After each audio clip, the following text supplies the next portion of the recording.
everyone. So कुछ दिनों पहले I asked for the answer sheets from the students and I have got a lot of answer sheets including Rankers answer sheet जिसे मैंने पूरा analyse कर लिया और तुम्हारे लिए कुछ क्रक्स यहाँ पे लेके आई हूँ जो तुम्हारे एग्जाम में तुम्हारी बहुत ज़्यादा हेल्प कर सकते हैं.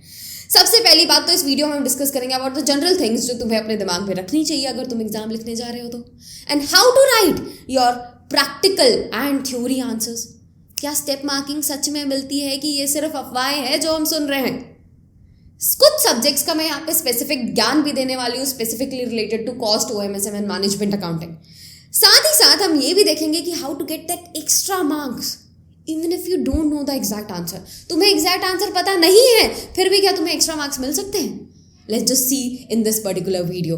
बस मेक श्योर कि आप इस वीडियो को पूरा एंड तक देख रहे हो क्योंकि ये सारे के सारे ज्ञान आपके एग्जाम के लिए बहुत ज़्यादा हेल्पफुल हो सकते हैं. और ज़रूर से वीडियो को लाइक कर दो ताकि बाकी सारे स्टूडेंट्स के पास भी ये वीडियो पहुंच जाए. तुम्हारे लिए एक और इम्पॉर्टेंट अनाउंसमेंट है. मैंने टेस्ट सीरीज लॉन्च की है for CMA inter students. OMSM cost accounting and management accounting के 3 मॉक टेस्ट में तुम्हारे लेने वाली हूँ. 100 मार्क्स के पेपर्स, पूरे पेपर्स तुम्हारे मैं चेक करूंगी. तुमको रिव्यू लिख के देने का काम मैं करने वाली हूँ. तुम्हारी कहाँ कहाँ मिस्टेक्स है, कहाँ कहाँ इंप्रूवमेंट करनी है, वो सारी चीज़ें तुम्हें मैं बताऊंगी. इसके लिए तुम्हें इस टेस्ट सीरीज में एनरोल करना पड़ेगा. लिंक नीचे डिस्क्रिप्शन बॉक्स में मिल जाएगा, आप वहाँ से जाके चेकआउट कर सकते हैं. ये टेस्ट होने कब से वाले हैं तो स्पेसिफिकली मैंने एक हफ्ते का गैप रख रखा है ताकि आपको टाइम मिल जाए अगले टेस्ट के लिए रिवाइज करने के लिए. तो अगर आप देखेंगे तो OMSM के 3 टेस्ट होने वाले हैं. हर एक के बीच में एक हफ्ते का गैप है. Cost accounting and management accounting के टेस्ट आप यहाँ पे देख सकते हैं और हर एक टेस्ट के बीच में मैंने एक हफ्ते का गैप रखा हुआ है. आपको पूरा डिटेल जानना है about how to enroll, what will be the timings and everything. आप जाके वेबसाइट पर चेक कर सकते हैं. लिंक नीचे डिस्क्रिप्शन बॉक्स में मिल जाएगा. ठीक है, now we can move forward to our video. सबसे पहले बात करते हैं अबाउट द जनरल गाइडलाइंस. सबसे पहला जो आप आंसर लिख रहे होंगे नाउ दिस, हमें लगता है कि बोलने की बात है पर ये रियलिटी है. तुम खुद सोच के देखो अगर तुम चेकर होते और तुमको एक ऐसा पेपर मिलता जहाँ पे पहला आंसर जो है वो बहुत अच्छे से लिखा हुआ है, उसमें उसको 7 के 7 मार्क्स मिलने वाले हैं, तो तुम उस स्टूडेंट के लिए लीनियंट नहीं हो जाते. तुम्हें नहीं लगता कि हाँ ये स्टूडेंट अच्छा पढ़ रहा है तो आगे के आंसर्स भी अच्छा लिखेगा. तुम्हारे दिमाग में पहले से उसके थॉट बन चुके हैं, पहले से तुमने उसकी इमेज बना ली है ना. तो this is the same thing what happens with the checker. तो अगर चेकर को दिख रहा है पहला आंसर जो स्टूडेंट ने लिखा है वो बहुत अच्छे से लिखा है, पूरे के पूरे 7 मार्क्स उसको वहाँ पे मिल रहे हैं, तो वो भाई साहब लीनियंट होने वाला है आगे की चेकिंग के लिए. ये ट्रस्ट बिल्ड करेगा आपका. तो कोशिश करेंगे कि हर बार जो आपके लिए ईजीएस्ट है, आपको जो क्वेश्चन सबसे अच्छे से आता है, जिसमें आपको लगता है आपको पूरे मार्क्स मिलने वाले हैं, आप उस क्वेश्चन को सबसे पहले रख ले होंगे क्योंकि फर्स्ट इंप्रेशन मैटर्स. और ध्यान भी रखेंगे कि जब फर्स्ट क्वेश्चन लिख रहे हैं तो कंटेंट, नीटनेस एंड प्रेजेंटेशन हर एक चीज़ पे आप बहुत अच्छे से ध्यान दे रहे हो क्योंकि इसी से वो आपको जज करने वाला है. डोंट जज the book by its cover बोला जाता है, लेकिन भाई साहब हर कोई बुक के कवर से ही जज करता है, तो ये तुम्हारी बुक का कवर है. ठीक है, तो make sure you are writing this in a very very perfect manner. ठीक है, फिर इसके बाद आपको कोशिश करनी है कि आप पूरा का पूरा 100 मार्क्स का पेपर लिख रहे हो. देखो जब 100 मार्क्स का पेपर लिखते हो ना तो तुम्हारे मैक्सिमम मार्क्स इज योर 100. तुम 100 तक पहुंच सकते हो, है ना. लेकिन तुमने लिखा ही 80 मार्क्स का तो तुम्हारा मैक्सिमम 80 ही हो सकता है, उसके ऊपर नहीं जा सकते तुम, है ना. तो ये चीज़ ध्यान रखेंगे. कोशिश करो कि 100 मार्क्स का पेपर लिख रहे हो. लेकिन मैम हम रहे ऐसे बच्चे जो थोड़ा बहुत पढ़ के जाते हैं, हम पूरा 100 मार्क्स का पेपर तो पढ़ के ही नहीं जाते, तो हम कहाँ से लिखें. तो पहली बात तो तुम्हारी ये गलती है अगर तुम ऐसा कर रहे हो तो. लेकिन अगर ये किया है तो भी ये ध्यान रखेंगे कि it's not necessary to write 100 marks का पेपर. इतना इम्पॉर्टेंट ये नहीं है जितना ये इम्पॉर्टेंट है कि आप जो भी आंसर्स को लिख रहे हो वो आंसर्स पूरे करेक्ट हो. अब ऐसा नहीं कि मैम ने 100 मार्क्स का पेपर लिखने बोला है तो मैं हर एक क्वेश्चन को आधा आधा सॉल्व करके आ जाए. कुछ मार्क्स नहीं मिलने वाला, तुमको मुश्किल से 1-2 मार्क्स मिल गए तो बहुत बड़ी बात है. ठीक है, तो कोशिश करेंगे कि अगर तुम पूरा 100 मार्क्स का पेपर नहीं लिख पा रहे हो तो it's preferable to write fewer questions correctly rather than answering सारे के सारे questions और सारे क्वेश्चन को आधा आधा सॉल्व करके रखा हुआ है. ठीक है, प्रैक्टिकल पहले सॉल्व करेंगे और अगर प्रैक्टिकल सब्जेक्ट है तो प्रैक्टिकल क्वेश्चंस को पहले सॉल्व करो और थ्योरी वाले क्वेश्चंस को आप बाद में भी कर सकते हो क्योंकि थ्योरी लिखने में ज़्यादा टाइम नहीं लगता. आप जल्दी जल्दी लिख सकते हो, आखिरी के कम बचे हुए टाइम में भी आप थ्योरी पूरा कंप्लीट कर पाओगे. और हर एक क्वेश्चन के लिए स्पेसिफिक टाइम अलाउट करो, जो मैंने यहाँ पे स्पेसिफिकली कैलकुलेट करके तुम्हारे लिए बता दिया है कि तुम्हारे पास टोटल 180 मिनट्स होते हैं, 3 घंटे. ठीक है, इस 3 घंटे में से 30 मिनट्स रख दो स्पेसिफिकली, तुम पेपर स्कैन करोगे, लास्ट मिनट चेकिंग करोगे, तो ये सारे के लिए बचा के रखते हैं। कुछ बड़े क्वेश्चंस हो सकते हैं, उसमें भी थोड़ा एक्स्ट्रा टाइम लग सकता है, तो ये 30 मिनट्स हमने अलग कर दिए। बचे 150 मिनट्स। इस 150 मिनट्स को 100 मार्क्स के हिसाब से डिवाइड कर दो, तो 1.5 मिनट आएगा हर एक मार्क के लिए। ऐसे में अगर मैं 14 मार्क्स का क्वेश्चन सॉल्व कर रही हूँ तो मैं 21 मिनट्स तक दे सकती हूँ। 7 मार्क्स का क्वेश्चन सॉल्व कर रही हूँ तो 11 मिनट्स तक दे सकती हूँ। तो अपना मार्क यही रखो कि मेरे को इसके ऊपर नहीं जाना है, इसके ऊपर थोड़ा बहुत जा रहा है तो फिर भी मैनेजेबल होगा, ज़्यादा ऊपर ना जाए ये कोशिश करेंगे। MCQs के लिए इसके हिसाब से क्या हो जाता है, तुम्हारे हर एक MCQ 2 मार्क्स के होते हैं, तो तुम हर एक MCQ को 3 मिनट दे सकते हो। ठीक है, तुम्हारे पास 3 मिनट हर एक MCQs के लिए अवेलेबल है, कि कोशिश करेंगे कि MCQs में जितना ज़्यादा हो सके टाइम बचा रहे हो। ठीक है, this was all about your general guidelines जो हमने बात किया। अब मैं प्रैक्टिकल और थ्योरी कैसे लिखना है इसके बारे में बात करने वाली हूँ, और इसको समझने के लिए हम प्रीवियस जो भी आंसर शीट्स मेरे पास अवेलेबल है उनके थ्रू हम ये समझते हुए चलेंगे। तो सबसे पहला और इम्पॉर्टेंट पॉइंट है कि notes and assumptions are very very important. Now to understand this, देखो कि कैसे इस आंसर को प्रेजेंट किया गया था बाय द स्टूडेंट। ठीक है, ये आपके प्रीवियस अटेम्प्ट में कॉस्ट अकाउंटिंग का पेपर का क्वेश्चन है, जहाँ पे admin overhead are not related to production activity ऐसा बोला गया था। अब इसके ऊपर बहुत कंफ्यूजन है यार। इंस्टीट्यूट का जो स्टडी मैट है वो अलग बोलता है, सजेस्टेड आंसर्स अलग तरीके से इसे प्रेजेंट करता है। इंस्टीट्यूट का स्टडी मैट अगर आप देखोगे तो वो बोलता है कि भाई साहब एडमिन कोई भी टाइप का हो, हम तो फैक्ट्री कॉस्ट के बाद एडमिन लिख देंगे और उसे कॉस्ट ऑफ प्रोडक्शन में ऐड करके शो करेंगे। ठीक है, लेकिन सजेस्टेड आंसर देखोगे तो सजेस्टेड आंसर ने बोला कि not related to production activity है, तो cost of production, cost of good sold के बाद आप एडमिन ओवरहेड को शो करोगे। ठीक है, तरीका क्या होना चाहिए एग्जाम में प्रेजेंट करने का, आप दोनों से कर सकते हो। मोस्टली बच्चे जिनके मैंने आंसर शीट देखी है ना, उन्होंने जो इंस्टीट्यूट फॉलो करती है वो फॉलो किया है, पर क्या इससे मार्क्स कटे हैं? तो उसको समझने के लिए देखो ज़रा ये वाला आंसर। इस स्टूडेंट ने इस क्वेश्चन को पूरा इंस्टीट्यूट के हिसाब से सॉल्व किया है, इंस्टीट्यूट के स्टडी मैट के हिसाब से, जहां पे एडमिन ओवरहेड इसने फैक्ट्री कॉस्ट के बाद शो किया और कॉस्ट ऑफ प्रोडक्शन के अंदर ऐड करके शो किया। लेकिन एज इसने ये किया है और यहाँ पे स्पेसिफिकली लिखा है कि not related to production activity है, तो इसने पूरा नोट में लिखा कि देखो एडमिन ओवरहेड एडजस्ट किया है मैंने फैक्ट्री कॉस्ट पे और उसे ऐड करके कॉस्ट ऑफ प्रोडक्शन में शो किया as per the traditional approach जो ICMI अपने स्टडी मैट में फॉलो करता है। इसने शिद्दत से ये पूरे पॉइंट को लिख दिया और इसको लिखने की वजह से इसको पूरे के पूरे 7 मार्क्स मिले। तो how much this note and assumption is important कि हम इंस्टीट्यूट का तरीका फॉलो कर रहे हैं, स्टडी मैट में जो तरीका फॉलो किया गया है, भले not related to production activity, लेकिन ट्रेडिशनल अप्रोच जो इंस्टीट्यूट फॉलो करती है वो हमने फॉलो किया, पूरे 7 मार्क्स मिले। वहीं देखो एक और स्टूडेंट एग्जैक्टली सेम सॉल्व किया, एग्जैक्टली सेम जैसा ऊपर बच्चे ने सॉल्व किया ना वैसा ही, एडजस्टेड फैक्ट्री कॉस्ट के बाद एडमिन ओवरहेड ऐड कर दिया, यहाँ कॉस्ट ऑफ गुड सोल्ड के बाद नहीं है किया, लेकिन इसने नोट नहीं लिखा और इसने एज नोट नहीं लिखा, तो 1 मार्क्स यहाँ पे काट दिए गए। ठीक है, तो अगर तुम कुछ भी एज्यूम करके चल रहे हो किसी क्वेश्चन में, तो उस नोट्स, उस एजम्पशन को स्पेसिफिकली नोट के अंदर लिखो। ठीक है, इट्स वेरी इंपॉर्टेंट। हर एक चीज़ के लिए नहीं लिखना होता है, लेकिन जो थोड़ी कॉम्प्लिकेटेड है, जो थोड़ी अलग है, उनके लिए नोट लिखना इज़ वेरी वेरी इंपॉर्टेंट। तो मेक श्योर कि आप नोट लिख रहे हो। Well presented answer is very very important. Clear होना चाहिए, रीडेबल होना चाहिए, नहीं तो मार्क्स कटते हैं। अगर क्लियर रीडेबल नहीं है, उसको समझ ही नहीं आ रहा है क्या लिखा है, तो वो आपको मार्क्स नहीं देने वाला है। जैसे अगर आप देखो ये क्वेश्चन 14 मार्क्स का है, लेकिन प्रॉपरली प्रेजेंटेड नहीं है। पूरा सही किया इस बच्चे ने, सही आंसर आया 1,87,500, 1,66,667, यही आंसर आना चाहिए था, एग्जैक्ट आंसर आया है, लेकिन प्रॉपरली प्रेजेंटेड नहीं है, प्रॉपरली हर एक चीज़ को लिखा नहीं है सही तरीके से। दैट इज़ वाई मार्क्स काट दिए गए। 14 मार्क्स के क्वेश्चन में 12 मार्क्स दिए गए। ठीक है, तो make sure if you are solving any question, make sure कि तुम उसे बहुत अच्छे से प्रेजेंट कर रहे हो, ताकि वो क्लियरली सब कुछ समझ पाए। उसको ऐसे समझो यार कि उस एग्जामिनर को, वो चेकर को कुछ नहीं आता, उसको पूरे बेसिक्स के साथ हर एक वर्किंग नोट इंक्लूड करते हुए आपको आंसर को शो करना होता है, तभी वो पूरे के पूरे मार्क्स आपको देने वाला है, तभी वो आपसे इंप्रेस होने वाला है। ठीक है, statements can be presented differently except when question specifies how to present it. अब अगर आप देखो तो ये क्वेश्चन एग्जाम में पूछा गया था बैच कॉस्टिंग से रिलेटेड, जहाँ पे 100 कॉम्पोनेंट्स, 150 कॉम्पोनेंट्स और 200 कॉम्पोनेंट्स के लिए बैच कॉस्टिंग के अंदर आपको शीट बना के शो करनी थी। इंस्टीट्यूट ने जो सजेस्टेड आंसर दिया उसमें कुछ इस तरीके से उन्होंने प्रेजेंट किया है, जहाँ पे 100, 150, 200 के लिए इधर कैलकुलेट किया है टोटल एंड पर यूनिट। वहीं बच्चे का अगर आंसर देखोगे तो उसने क्या किया, 100, 150, 200 और हर एक का पर यूनिट टोटल ऐसे शो किया है। क्या इस प्रेजेंटेशन से मार्क्स कटते हैं? Answer is no. आप अपने तरफ से जैसे आपको सही लग रहा है आप वैसे प्रेजेंट कर सकते हो, आपको पूरे के पूरे मार्क्स मिलेंगे।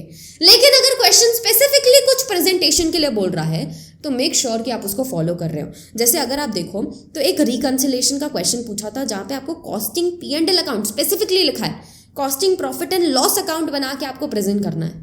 तो कोशिश करेंगे कि जो बोला गया है उस हिसाब से प्रेजेंटेशन करें। क्या इससे मार्क्स कटते हैं? आंसर इज यस और नो बोथ। क्यों? क्योंकि अगर आपको दिखाऊं तो एग्जाम में यही सेम क्वेश्चन पे स्टूडेंट ने एक कॉस्ट शीट बना दी जबकि कॉस्टिंग P&L अकाउंट बनाना था, लेकिन फिर भी इसको पूरे मार्क्स मिले हैं।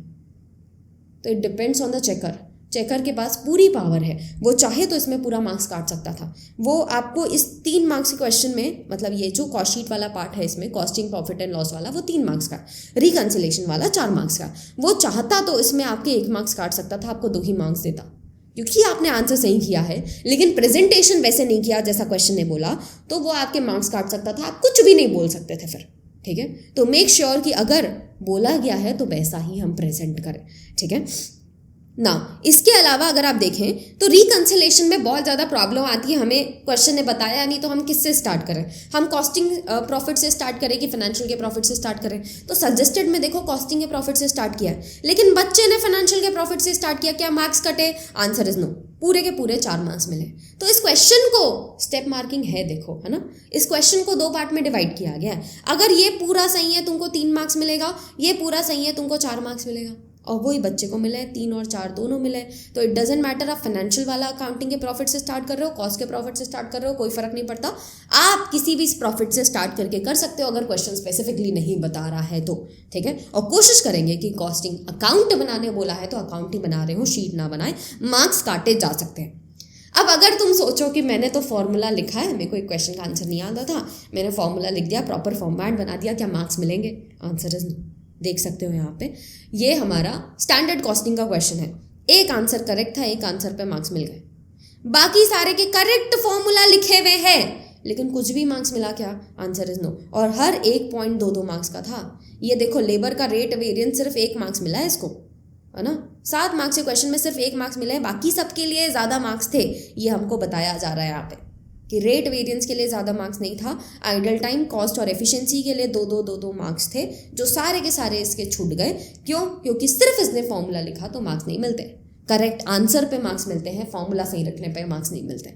ठीक है, next step marking is there for every part you did correctly, लेकिन हर एक पार्ट करेक्ट होना चाहिए। ठीक है, जैसे अगर मैं सोच रही हूँ कि मैंने मटेरियल कंज्यूम लिख दिया, डायरेक्ट लेबर लिख दिया, डायरेक्ट एक्सपेंसेस लिख दिया, इसमें मटेरियल कंज्यूम्ड को सही लिखा, डायरेक्ट लेबर को सही लिखा, डायरेक्ट एक्सपेंसेस गलत कर दिया, तो प्राइम कॉस्ट गलत हो जाएगा। क्या मेरे को मार्क्स मिलने वाले हैं? Answer is no.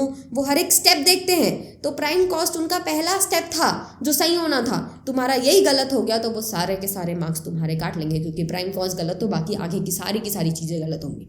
ठीक है, तो स्टेप मार्किंग इज देयर, लेकिन हर एक स्टेप सही होना चाहिए। जैसे आप देख सकते हो अभी ऊपर रिकंसिलेशन वाला क्वेश्चन देखा, सेम क्वेश्चन के लिए मेरे को कॉस्टिंग P&L अकाउंट पहले बनाना था और कॉस्टिंग का प्रॉफिट पता करना था, फिर रिकंसिलेशन करना था, है ना। मैंने तुमको ऊपर में बताया कि 3 मार्क्स कॉस्टिंग P&L के थे और 4 मार्क्स रिकंसिलेशन के थे, है ना। अब इस बच्चे का आंसर देखो, इसने कॉस्टिंग P&L अकाउंट बनाया ही नहीं, इसने पता नहीं कहाँ से ये कॉस्टिंग का प्रॉफिट लेके आ गया, जो भी गलत ही था। ठीक है, इसने फाइनेंशियल के प्रॉफिट से स्टार्ट किया, कुछ चीज़ें जो ऐड करनी थी वो सही लिखी, कुछ चीज़ें जो लेस करनी थी वो सही लिखी, जिसकी वजह से इसको 2 मार्क्स मिल गए। ठीक है, तो तुमने आधा किया चलेगा, तुमने आधा किया चलेगा, लेकिन आधा जो किया वो भी करेक्ट होना चाहिए, तब उसके ऊपर मार्क्स दिए जाते हैं, अदरवाइज मार्क्स नहीं मिलने वाले हैं। ठीक है ना। Every working should form part of your answer. Rough work at the end of the sheet आप कर सकते हो, लेकिन जो भी वर्किंग आप कर रहे हो उसको आंसर का पार्ट बनाओ। जैसे हमने ऊपर भी एक क्वेश्चन पे देखा था कि 14 में से सिर्फ 12 मार्क्स मिले। क्यों? क्योंकि प्रॉपरली प्रेजेंटेड नहीं था, प्रॉपरली सारी चीज़ें लिखी नहीं गई थी। ठीक है, नेक्स्ट करेंसी सिंबल इंपॉर्टेंट है। जैसे जहाँ पे रुपीज़ आ रहा है वहाँ रुपीज़ लिखना होगा, जहाँ डॉलर वाला क्वेश्चन है वहाँ डॉलर मेंशन करना होगा, दिस इज इंपॉर्टेंट। लेकिन हर एक अमाउंट के सामने लिखना ना तुम्हारे लिए कॉम्प्लिकेशन क्रिएट कर सकता है। जैसे देखो ये ऑल इंडिया रैंकर की आंसर शीट, ठीक है, इसने ये आंसर सही किया है, लेकिन प्रॉब्लम क्या है पता है? तुम ऐसे देखो, तुमको ये 27 नहीं लिख रहा है, 27.6 लग रहा है, जबकि वो है 7.6, ये रुपीज़ का साइन है। तो ये कॉम्प्लिकेशन क्रिएट कर सकता है अगर आप हर एक जगह सामने में लिख रहे हो। इससे अच्छा इसने यहाँ पे ऊपर में रुपीज़ लिख दिया होता, तो मुझे नहीं लगता कि यहाँ पे इसके कुछ भी मार्क्स कटे होते। लेकिन यहाँ पे कुछ भी मार्क्स नहीं दिए गए हैं, काट दिया गया है। क्यों? क्योंकि वो ज़्यादा दिमाग नहीं लगाने वाला, वो एकदम ऐसे जूम कर करके नहीं देखने वाला है आपकी शीट को, ठीक है। वो लोग भी कंप्यूटर में ही चेक कर रहे हैं, तो उनको ये इतना जूम करके नहीं देखने वाले। ऊपर से दिख रहा है 27 लिखा है, गलत है, काट दिया, ठीक है। तो मेक श्योर ये रुपीज़ वाला साइन तुम्हारे लिए प्रॉब्लम ना क्रिएट कर दे। तो ऊपर में एक बार लिख दो भाई साहब, शांति, हर एक पॉइंट के सामने, हर एक नंबर के सामने नहीं लिखेंगे हम, ठीक है। Next, avoid over writing. Now this is something very very important. यार सोच के देखो, मैं क्वेश्चन नंबर 5 लिखी हूँ, ठीक है, मैंने क्वेश्चन नंबर 5 लिखा है, लेकिन उसको मैंने ऐसे ऐसे करके 6 बना दिया, ठीक है। ऐसा ही एक बच्चे ने किया, देखो ज़रा, ये तुमको 5 दिख रहा है कि 6 दिख रहा है? मुझे तो पहले 5 लग रहा था, फिर थोड़ा और जूम किया तो समझ आया ये 6 है। अब इसकी वजह से तुम्हारे पूरे के पूरे मार्क्स काटे जा सकते हैं, तुम कुछ नहीं बोल पाओगे क्योंकि तुमने ये गलती की है, ठीक है। तो अपनी गलती खुद ही संभाल लो। यू कांट एक्सपेक्ट, एग्जामिनर को ऐसा नहीं बोल सकते यार क्वेश्चन नंबर गलत किया था तो मार्क्स, वो बोलेगा तूने क्वेश्चन नंबर गलत किया, तेरी गलती, तू संभाल। भले इस बच्चे के साथ ऐसा नहीं हुआ, इसको मार्क्स मिले हैं, लेकिन 11 ही मिले। ये क्वेश्चन पूरा सही सॉल्व किया था इसने, 14 में से 11 मार्क्स दिए गए हैं। पहली बात तो प्रेजेंटेशन प्रॉपरली नहीं हुई, दूसरी बात क्वेश्चन नंबर सही नहीं लिखा। क्वेश्चन नंबर के ऊपर ऐसे कचकच नहीं करने। तो मैम काटना है तो क्या करें? तो भाई साहब 5 लिखा है, इसको ऐसे काट दो और ऐसे 6 लिख दो, जैसा इस बच्चे ने किया। देखो ज़रा, इसने यहाँ 4 लिख दिया था, इसने ऐसे काटा और प्रॉपरली अलग से 5 लिखा। यू कैन डू दिस, लेकिन वो मत करो, ये बिल्कुल मत करो। एक छोटी सी गलती तुम्हारा पूरा का पूरा मार्क्स लेके जा सकती है, ठीक है। नेक्स्ट आ जाएंगे राउंडिंग ऑफ। क्या कर सकते हैं? बिल्कुल कर सकते हैं, लेकिन करेक्टली करनी है। जैसे अगर नॉर्मली मैं राउंडिंग ऑफ की बात करूँ तो 20.4 या उससे पहले का कोई भी नंबर है तो वो 20 ही बन जाएगा, और 20.5 या उसके आगे का जो भी नंबर है वो 21 बन जाएगा, ठीक है। ये चीज़ ध्यान रखनी है। तो अगर आप देखोगे, एक OMSN का क्वेश्चन है जहाँ पे इंस्टीट्यूट ने पॉइंट्स के हिसाब से ही सजेस्टेड आंसर दिया है। देखो यहाँ पे 350.88 लिया और उसी के हिसाब से अमाउंट कैलकुलेट किया है सजेस्टेड आंसर में। लेकिन बच्चे ने क्या किया, इसको पूरा राउंड ऑफ कर दिया, पूरा राउंड ऑफ करके वैल्यूज़ निकाली है। क्या मार्क्स मिले हैं? बिल्कुल मार्क्स मिले, पूरे के पूरे मार्क्स दिए गए। इसका यहाँ पे ये वाला आंसर गलत हो गया था जिसकी वजह से मार्क्स कटे हैं, बाकी इनकी वजह से पूरा का पूरा मार्क्स यहाँ पे दिया गया है, ठीक है। तो पॉइंट्स को राउंडिंग ऑफ करा जा सकता है, लेकिन राउंडिंग ऑफ भी जो कर रहे हो वो करेक्टली राउंडिंग ऑफ आपको करनी है। विद दिस हमने सारा का सारा प्रैक्टिकल पार्ट वाला काम खत्म किया। अब एक बहुत इंपॉर्टेंट चीज़ तुमको दिखाती हूँ जो तुम बहुत मिस करते हो, है ना। तुम ऐसा मानते हो कि ये क्या है, ये ना करें तो भी क्या जाएगा, लेकिन भाई साहब ये MCQs are very very important. ये है किसकी आंसर शीट? एक रैंकर की आंसर शीट। इस रैंकर के अगर आप बाकी सारे आंसर्स देखोगे, है ना, जो भी लॉन्ग आंसर क्वेश्चंस होते हैं, उसमें सिर्फ 2 ऐसे हैं जिसमें इसको पूरे मार्क्स मिले हैं। बाकी सब जगह देखो, कहीं 5 मिला है, कहीं 3 मिला है, कहीं 0 मिला है, कहीं 6 मिला है, कहीं 3, 4 और 11 मिला है। मतलब फुल मार्क्स किसी भी क्वेश्चन में नहीं मिले, सिर्फ ये 2 क्वेश्चन में मिले। फिर भी इसका 76 आया। थिंक अबाउट इट, कैसे पॉसिबल हो पाया? MCQs में 30 आउट ऑफ 30 मिला है। MCQs में 30 आउट ऑफ 30 मिला है। अपने आप ये जब हो गया तो भाई साहब इसने एक्स्ट्रा सिर्फ 46 मार्क्स ही कमाए हैं, समझ रहे हो तुम? तो इट्स लाइक अगर तुम MCQs को बहुत अच्छे से करके जा रहे हो तो तुम्हारी भी आंसर शीट कुछ इस तरीके की दिख सकती है। इवन इफ तुम्हारे कई सारे आंसर्स में कई सारे मार्क्स कटे हो, फिर भी ऐसा हो सकता है कि तुम्हारे ऐसे अच्छे खासे मार्क्स आ रहे हो, ठीक है। तो मेक श्योर कि आप MCQs को अच्छा खासा इंपॉर्टेंस दे रहे हो ना। अगर आप थ्योरी क्वेश्चंस की बात किया जाए तो बहुत ज़्यादा इंपॉर्टेंट है कि थ्योरी में आप यार सोच के देखो। तुम एग्जामिनर अपने आप को बना के एक बार सोच के देख लिया करो, ठीक है। तुम एग्जामिनर होते, इतना बड़ा बड़ा पैराग्राफ कोई लिख के देता तो क्या तुम चेक कर पाते? Answer is no. मेरे को हज़ारों, 100, कम से कम 100 शीट्स तो चेक करनी है एक चेकर को। अगर उसको 100 शीट्स चेक करनी है, वो हर एक का नहीं पढ़ने वाला, जबकि उसको सब कुछ कंप्यूटर में पढ़ना है और कॉम्प्लिकेशन ऐड हो जाती है। तो is not going to read your पूरा का पूरा पैराग्राफ। तो make sure you are writing brief and to the point, और मेक श्योर कि आप पॉइंटर्स हेडिंग्स में लिख रहे हो क्वेश्चंस को, आंसर्स को, ताकि वो हर एक पॉइंटर को आपके पढ़ पाए। जो भी आपको कीवर्ड लगता है उसे अंडरलाइन करो। अब कई सारे बच्चे ऐसे सर्कल भी कर देते हैं या स्क्वायर भी मार देते हैं।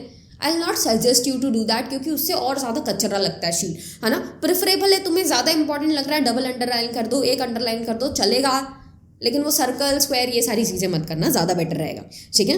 हेडिंग्स और pointer should be exactly same और सिमिलर। जैसा तुमने क्लास में पढ़ा है एग्जैक्ट सेम वैसे के वैसे हेडिंग्स और पॉइंट्स तुम्हें लिखने पड़ेंगे, ठीक है। तुम हेडिंग्स और पॉइंटर्स के साथ छेड़छाड़ नहीं कर सकते। थोड़ा बहुत वर्डिंग्स में ऊपर नीचे किया फिर भी मार्क्स मिल जाएंगे, लेकिन कोशिश करो कि एग्जैक्टली सेम लिख रहे हो, क्योंकि इससे आपके मार्क्स ज़्यादा मिलने के चांसेस बढ़ जाते हैं। क्योंकि अगर आपने हेडिंग सही लिखा ना तो वहीं आपको समझ लो, अगर एक पॉइंट का 1 मार्क्स है तो वहीं 0.5 मार्क्स तो मिल गए तुमको। और वो देख रहा है कि अंदर का जो लिखा है वो थोड़ा बहुत रिलेटेड है, पूरा एग्जैक्ट सेम नहीं है, सिर्फ रिलेटेड है, तो भी आपको पूरे के पूरे मार्क्स मिल जाएंगे। ठीक है, तो एक अच्छा सा आंसर तुम्हें दिखाती हूँ जिसके अंदर बहुत अच्छे से प्रेजेंट किया गया है। देखो, वैल्यू चेन के ऊपर क्वेश्चंस था OMSM का, इसमें इसने पूरा प्रॉपरली डायग्राम बना के बताया है।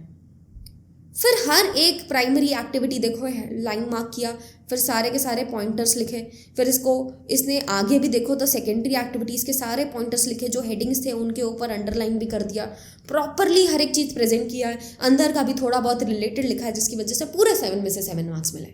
ठीक है, तो अगर तुम बहुत अच्छे से प्रेजेंट करते हो आंसर्स को, you will get full marks in theory as well. Avoid writing long and descriptive answers, जैसे हमने ऊपर बात की। आपका और वैल्यूएटर का दोनों का टाइम लगता है, और वैल्यूएटर की पेशेंस टेस्ट करना हो जाता है ये, जिसकी वजह से ये आपके लिए और ज़्यादा रिस्की हो जाता है।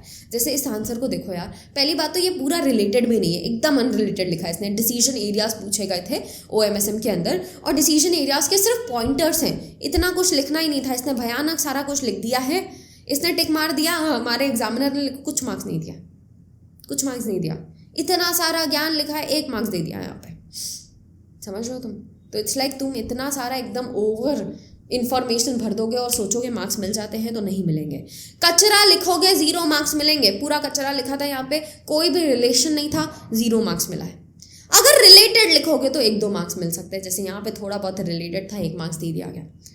और रिलेटेड में ऐसा भी हो सकता है कि तुमने एग्जैक्ट पॉइंट्स नहीं लिखे, रिलेटेड लिखा है, और फिर भी तुमको 5 के 5 मार्क्स मिल रहे हैं, 7 मार्क्स के क्वेश्चन में 5 मार्क्स दे दिए गए। अब ऐसा भी हुआ है, तुम्हें दिखाती हूँ आगे। जैसे इसने इस वाले आंसर में अगर आप देखोगे तो थोड़ा बहुत रिलेटेड लिखा, जिससे 2 मार्क्स दे दिए गए, 7 मार्क्स का क्वेश्चन था। एग्जैक्ट सेम पॉइंट्स नहीं है जो होने चाहिए थे, पॉइंट्स एग्जैक्ट होते पूरे 7 मार्क्स मिलते, एग्जैक्ट नहीं है, थोड़ा बहुत रिलेटेड था, 2 मार्क्स दे दिया। यहाँ पे भी देखो, ये वाला पॉइंट उसे थोड़ा बहुत रिलेटेड दिखा, इसने 1 मार्क्स दे दिया, तो 2-1 ऐसे ही मिलने वाले हैं अगर तुम थोड़ा बहुत रिलेटेड लिखते हो। लेकिन एक बहुत ही अलग सी चीज़ें मुझे दिखी एक क्वेश्चन के अंदर, वही डिसीजन एरिया वाला ही क्वेश्चन है। ये डिसीजन एरियाज के अंदर भाई साहब ये वाले पॉइंटर्स नहीं थे, कुछ और था इसके अंदर, फिर भी इसने ये चीज़ों को लिखा, थोड़ा बहुत रिलेटेड लगा, एग्जामिनर को 5 मार्क्स दे देगा। तो रिलेटेड लिखोगे तो मार्क्स मिलते हैं, रिलेटेड लिखोगे तो मार्क्स मिलते हैं, 1-2 से लेकर 5 मार्क्स तक भी मिल सकते हैं। ठीक है, कोशिश करो कि पूरा याद कर लो, सबसे बेटर ऑप्शन होगा। नहीं याद आ रहा है एग्जाम में तो रिलेटेड लिखोगे तो मार्क्स मिल जाएंगे। कंपैरिजन जब भी कर रहे हो किसी भी क्वेश्चन के अंदर तो टेबल फॉर्मेट में करो, जैसे यहाँ पे किए गए, है ना। और अगर आप देखो तो इसने लिखा है इतने सारे पॉइंट्स, जबकि ये क्वेश्चन के अंदर 4 ही पॉइंट्स थे, तो बाकी सारे इसने काट दिए एग्जामिनर ने, क्योंकि वो पढ़ने नहीं वाला। उसको अगर सजेस्टेड में 4 दिख रहा है तो वो 4 ही के हिसाब से इवैल्यूएट करेगा। ठीक है, और उसने इसको 3 मार्क्स दे दिए, जबकि 7 मार्क्स का क्वेश्चन था। ठीक है, तो तुम ज़्यादा लिखोगे तो भी तुम्हारे लिए कॉम्प्लिकेशन क्रिएट हो सकती है, जैसे यहाँ हुई ना। अगर मैं लॉ की बात करूँ या फिर किसी भी पर्टिकुलर, जैसे कॉस्ट अकाउंटिंग स्टैंडर्ड के अंदर आते हैं, हमको सेक्शन नंबर 148 से रिलेटेड कुछ ज्ञान पूछ लेता है ना। तो आपको अगर सेक्शन नंबर पता है तो लिखो, केस लॉस पता है तो लिखो, नहीं पता है, थोड़ा एम्बिग्विटी है, एग्जैक्टली नहीं पता, मत लिखो भाई साहब। लिखो, नहीं लिखोगे तो मार्क्स नहीं कटेंगे, लेकिन गलत लिखोगे तो मार्क्स ज़रूर कटेंगे आपके। तो मेक श्योर लिख रहे हो तो आपको एग्जैक्टली पता हो कि आप क्या लिख रहे हैं। विद दिस मैंने आपको सारे के सारे पॉइंट्स बता दिए, और इसके साथ एक बहुत अच्छी चीज़ इंस्टीट्यूट ने की है, जिसका ऑफकोर्स ये बात है, अप्रिसिएशन हमें करना चाहिए। क्या, अगर आप नोटिस करें तो ये आंसर शीट्स बहुत क्लियर हैं एज़ कम्पेयर टू मैंने जो आपको एक रैंकर की आंसर शीट दिखाई थी। रीज़न क्या है, ये जो आंसर शीट है ये पहले अटेम्प्ट की है, ये दिसंबर 24 की, अगर आप नोटिस करें तो। और बाकी सारी आंसर शीट्स जो मैंने आपको दिखाई वो जून 25 की है। अब जून 25 अटेम्प्ट में जितनी भी आंसर शीट्स मेरे पास रिसीव हुई हैं वो सारी की सारी ऐसी हैं जो इन बच्चों को PDF फॉर्मेट में मिली है ना। देख सकते हो कितनी क्लियर है। तो मैंने बच्चों से पूछा, क्या तुमको PDF फॉर्मेट में आंसर शीट मिल रही है? उन्होंने बोला बिल्कुल yes.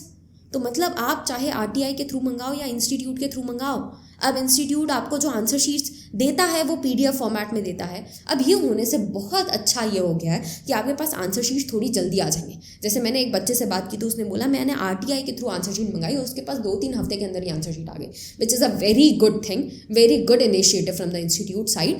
So we should actually appreciate it, ठीक है। एंड विद दिस हम आज का वीडियो एंड कर रहे हैं। आई होप ये वीडियो आपके लिए हेल्पफुल हुआ हो, आपने सारी की सारी चीज़ें लिख ली हो, और टेस्ट सीरीज़ के अंदर एनरोल करना है तो लिंक नीचे डिस्क्रिप्शन बॉक्स में है, जाके वहाँ से एनरोल कर सकते हैं। All the very best everyone. Radhe Radhe, bye bye, bye bye everyone.